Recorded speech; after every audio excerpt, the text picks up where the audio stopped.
Karibu tuingie viwanjani. Timu ya taifa ya soka ya vijana wa chini ya umri wa miaka 20 Rising Stars imeaga mashindano ya AFCON kwenye raundi ya makundi na alama moja pekee. Lakini je, kikosi hicho kimejifunza nini kutokana na mchuano huo?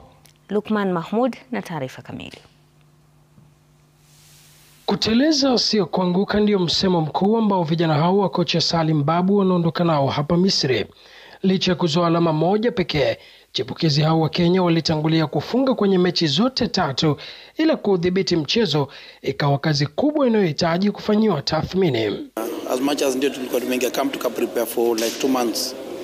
Tumefika hapa tukaona any mistake kuna make mzee hapa ile level tofauti sana ya footballer. I think we really need to improve mentally.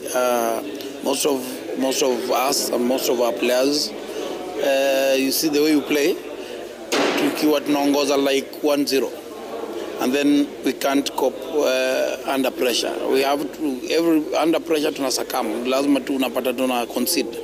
So we really have to have a strong mentality. Miongoni mwa walioshuhudia mechi za Kenya ni kocha wa timu kuu ya taifa ya Nigeria Eric Chelle, akisema alifurahishwa na vijana wa Kenya, ila lazima kuwe na mpangilio wa kujilinda kama ilivyo kwenye kushambulia kwao. I like the transition when they get the ball back.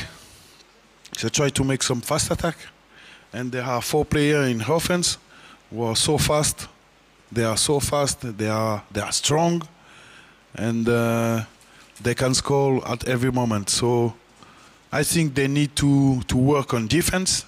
Timu za Morocco, Tunisia na Nigeria zilizochuana na Kenya zimewekeza pakubwa kwenye mchezo wa soka, swala jingine ambalo shirikisho la soka nchini limesema lazima lifanyiwe kazi iwapo Kenya ni kutamba kwenye ulingo wa kimataifa. I think one of the other things I want to talk about is investment in football.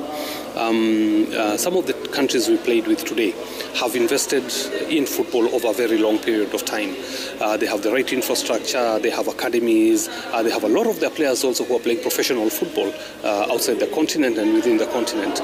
So that investment in building the foundation, that investment in building the sport. Kikosi hicho kinaondoka Misri hii leo, lengo likiwa moja tu, kushiriki mchuano huo tena mwakani ambapo utakuwa ukiandaliwa kila mwaka. Lukman Mahmud, Runinga Citizen, Cairo, Misri.